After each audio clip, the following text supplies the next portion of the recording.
Programme organisers తో వాళ్ళకి script రాసి ఇచ్చేసేసి ప్రోటోకాల్ అనేది లేకుండా మీ ఇష్టం వచ్చినట్లు లిస్ట్ ప్రకారం పిలిస్తే ఎట్లా? అమ్మా మీరు ప్రోగ్రామ్ మేనేజర్ మాత్రమే, వక్త మాత్రమే. ఇక్కడ మీరు కాదు సారీ చెప్పాల్సింది. దీన్ని ఆర్గనైజ్ చేస్తున్న హౌసింగ్ వాళ్ళు, కార్పొరేషన్ సంబంధించిన వాళ్ళు మాత్రమే దీనికి ఆన్సర్ ఇవ్వాలా. రిపీటెడ్ గా సిస్టమ్ ని ఫాలో కాకపోతే ఎట్లా? మీరు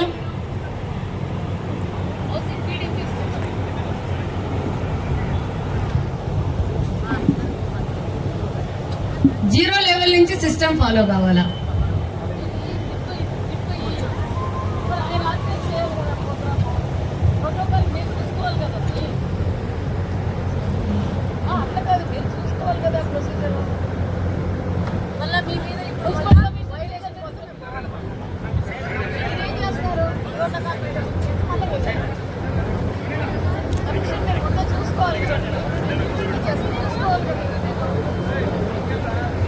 రాజకీయాలలో విశిష్ట అనుభవం కలిగి ఉండి స్థానికుల సుపరిచితులు, పరిచయం అక్కర్లేని పేరు, ప్రజల సేవలో అంకితభావంతో పనిచేస్తున్న టీడీపీ పొలిట్ బ్యూరో సభ్యులు రెడ్డప్ప గారి శ్రీనివాసరెడ్డి గారిని వేదికకి స్వాగతంగా ఆహ్వానిస్తున్నాం.